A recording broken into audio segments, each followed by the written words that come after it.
Le public ouzbek ne le savait peut-être pas, mais dans le sillage de Majlinda Kelmendi, le judo féminin du Kosovo est en train de devenir une référence internationale. À Tashkent, 3 athlètes kosovars ont ainsi atteint une finale. Majlinda Kelmendi est de retour au sommet après l'Espagnol Pérez Box en demi. La double championne du monde, championne olympique à Rio, a terrassé la Suissesse Evelyn Chop en finale. Un retour au plus haut niveau impressionnant après un an passé loin des tatamis. Il y a 15 jours, elle avait déjà impressionné en atteignant la finale du Grand Slam d'Abu Dhabi pour son tournoi de reprise. Le judo, ce n'est pas ce que je fais, c'est ce que je suis. Ces 14 derniers mois, j'étais blessée, c'était comme si je ne vivais plus. J'essayais de faire des choses, mais je n'étais pas heureuse. Croyez-moi, cette médaille d'or représente tellement pour moi. Je ressens autant de choses que lors des JO à Rio.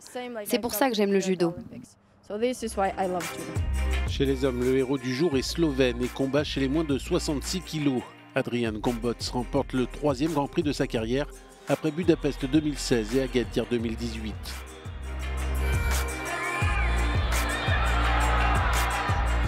Il s'est sorti d'une finale difficile face à un judoka local, Sardor Nourilayev, dans une atmosphère électrique.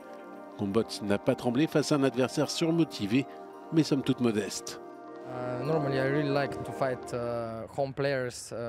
J'ai toujours aimé affronter les athlètes locaux. Encore plus aujourd'hui, avec cette ambiance incroyable, c'était un plaisir de me mesurer à un judoka local. Ça m'a encore plus motivé, ça m'a poussé à tout donner. C'était très serré pendant le kumikata, mais j'ai réussi à le basculer et assurer la victoire. Retour au Kosovo, 2e médaille d'or en 3 finales. Et elle est pour Distria Krasniki, catégorie des moins de 48 kg. La 5e au Grand Prix pour l'ancienne championne du monde junior. En finale, Krasniki domine la Hongroise Eva Czernovicki avec un Oushigari imparable. Les derniers espoirs de médaille d'or pour le public ouzbek reposaient sur les épaules de Diorbek Orozboyev, qualifié pour la finale des moins de 60 kg. Mais le médaillé de bronze olympique et mondial est tombé sur un bol bâtard Gambat des grands jours. À 31 ans, le Mongol champion du monde 2014 reste toujours aussi dangereux.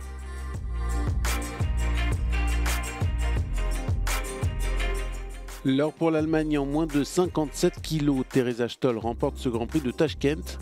Une grosse performance puisqu'elle s'offre la numéro 3 mondiale.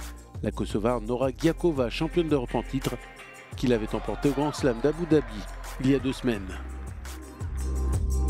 On se quitte avec notre mouvement du jour signé Chakra Maradov en moins de 66 kg. Une projection d'anthologie pour l'Ouzbek, pour le plus grand bonheur de son public.